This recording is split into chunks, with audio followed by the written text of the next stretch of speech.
Selamat pagi, siang, sore, dan malam. Kembali lagi ke channel Tri Solidarity. Kembali lagi dengan saya. Hari ini kita akan membahas sesuatu hal yang berkaitan dengan emosi dan berkaitan dengan siswa. Apa itu yang akan kita bahas hari ini? Yaitu membina hubungan emosional dengan siswa-siswa kita. Nah, semoga nanti informasi yang saya sampaikan ini bermanfaat untuk kalian, para bapak ibu guru ataupun para siswa yang menyaksikan video hari ini. Nah, mungkin kita langsung saja memasuki apa yang akan saya sampaikan. Sebelum kita membahas tentang tips and trik membina hubungan emosional dengan siswa, saya akan menjelaskan dulu tentang teori kecerdasan dari Goleman. Kalian bisa searching di YouTube teori kecerdasan emosi Goleman itu seperti apa, atau di jurnal-jurnal yang sudah tertera di Google, gitu ya. Nah, yang pertama, di teori kecerdasan emosi Goleman ini dijelaskan bahwa ada 5 aspek yang mempengaruhi kecerdasan emosi itu sendiri. Yang pertama, mengenali emosi diri kita sendiri. Nah, ini suatu hal yang sangatlah tidak mudah. Kita dituntut untuk memahami diri kita sendiri. Padahal yang terkadang kita itu belum paham. Sampai dewasa ini kita belum paham diri kita itu seperti apa, Bapak Ibu. Nah, di dalam mengenali emosi diri ini ada yang namanya kesadaran diri. Itu suatu hal yang sangat penting untuk memahami kesadaran diri. Karena apa? Kesadaran diri itu di dalamnya terdapat memahami perasaan yang timbul. Perasaan yang timbul akibat mungkin reaksi internal ataupun eksternal dari diri kita sendiri. Perasaan yang timbul itu seperti sedih, kecewa, senang, marah, bahagia, duka, dan lain sebagainya. Nah, setelah timbul perasaan-perasaan emosi itu, kita itu diharuskan untuk mengenali pengaruh perasaan terhadap tindakan kita. Yang kedua, mengelola emosi, pengelolaan emosi untuk diri kita sendiri. Nah, karena kita sudah emosi senang, ya, ini paling mudah ini, emosi senang. Ingat, emosi itu tidak harus marah, tapi emosi ada berbagai macam, dari marah, senang, dan lain sebagainya yang sudah saya sebutkan tadi. Nah, bagaimana cara kita mengungkapkan emosi kita itu dengan tepat? Itu motivasi diri. Ini motivasi diri. Terkadang hal yang paling sulit itu adalah menerima kelemahan diri kita sendiri dan memotivasinya. Tapi kalau kita memotivasi orang lain, itu akan lebih mudah. Nah, untuk memotivasi diri, kita itu harus fokus atau memusatkan perhatian pada tugas yang kita kerjakan.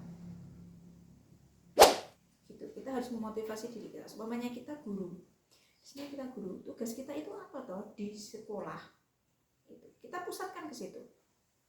Oh iya, kita memberikan pendidikan ke anak, ilmu, bimbingan, kemudian juga mengarahkan tingkah laku anak agar sopan terhadap orang yang lebih dewasa ataupun terhadap orang yang sebaya dia atau umurnya jauh di bawah dia.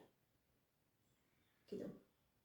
Nah, ini ketika sudah tahu apa yang harus dikerjakan, nah kita rasain memotivasi diri, menciptakan hal seperti itu.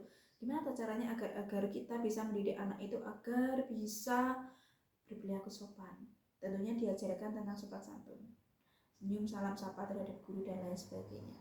Atau kita memberikan contoh untuk tidak terlambat masuk sekolah sebagai bapak ibu guru, itu sudah salah satu memotivasi diri kita sendiri. Keempat, mengenali emosi orang lain atau lebih tepatnya empati. Salah satu karakteristik atau aspek dalam empati itu sendiri adalah menerima sudut pandang orang lain, atau lebih gampangnya kita bisa menerima pendapat orang lain, entah itu tentang diri kita atau apapun yang disampaikan oleh kita. Biasanya hal ini terjadi ketika kita sedang diskusi. Kemudian yang selanjutnya, peka terhadap orang lain. Kita sebagai guru itu bukan hanya dituntut untuk mengajar siswa, tapi kita juga harus peka terhadap orang lain dan mampu mendengarkan orang lain, yaitu siswa kita sendiri. Kita di sekolah sebagai orang tua pengganti di sekolah, kita harus mampu mendengarkan keluh kesah siswa kita.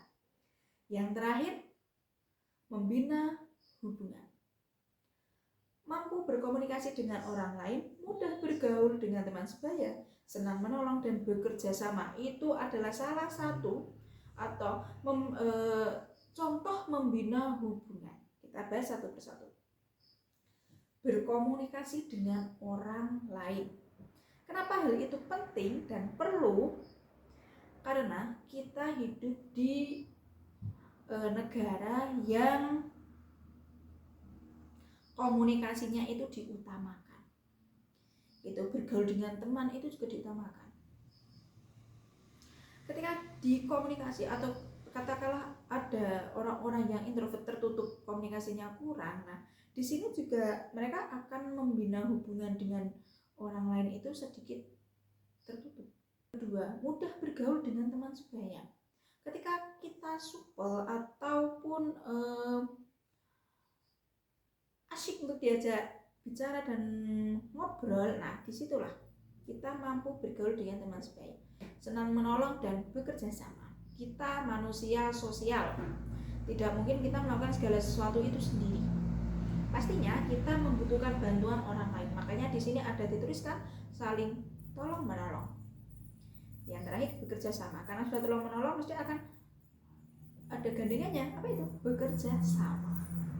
Nah, itu tadi teori kecerdasan emosi dari Goleman. Sebelum kita memasuki ke membina hubungan emosional dengan siswa, ini kita sebagai guru itu sudah sepatutnya dekat dengan siswa kita, tapi dekat yang ada batasnya, bukan terlalu dekat ataupun terlalu jauh dengan siswa kita. Ada sekitar 6 tips and trik untuk membangun hubungan emosional dengan siswa kita. Yang pertama, perlakukan siswa sebagai manusia. Kita terkadang itu lupa bahwa yang kita hadapi, murid yang kita hadapi itu adalah manusia juga, yang punya perasaan, yang kalau dibentak itu mesti marah, mesti nangis, dan lain sebagainya.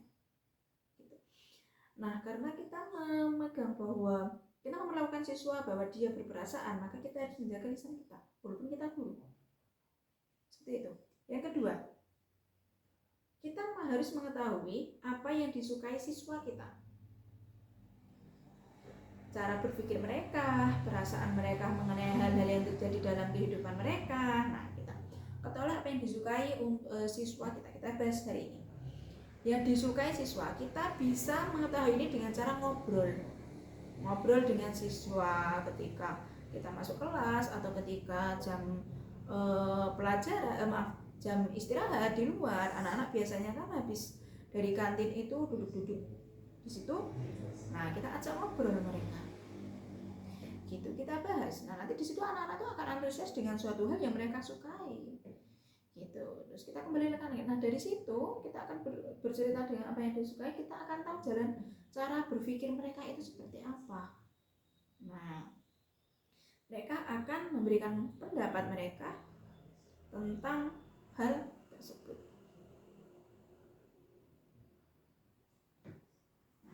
Kita juga perlu mengetahui permasalahan siswa, permasalahan yang menghambat mereka untuk mendapatkan hal-hal yang mereka inginkan.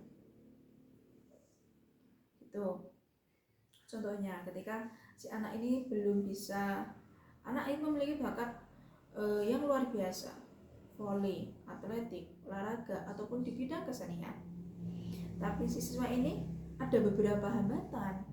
Nah, kita ajak diskusi lagi. Kemarin ikut lomba ini ya, contohnya itu.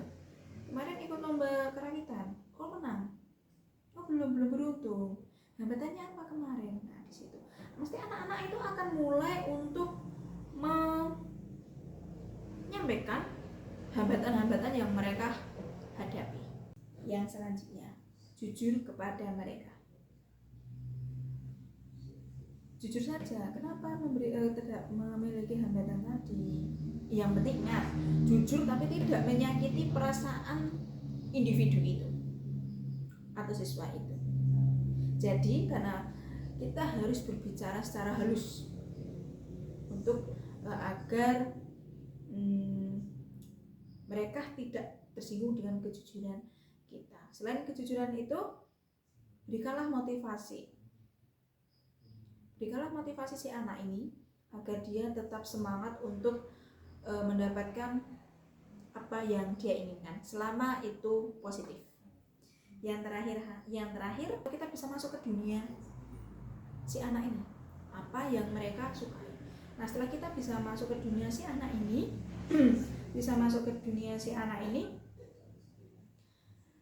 kita akan mudah membangun hubungan emosional dengan siswa kita. Dan saya jamin ini setelah kita bisa membangun hubungan emosional dengan siswa akan jauh lebih terbuka dengan kita, dan kita bisa mengontrol semua kegiatan dia atau mengarahkan dia ke arah yang lebih positif. Nah, oke, tidak terasa mungkin sekitar 5-10 menit saya menyampaikan tentang hubungan emosional antara guru dan siswa, tips and triknya bagaimana. Semoga tips and trik ini berguna bagi Bapak Ibu dan selamat mencoba. Selamat pagi, siang, sore, dan malam.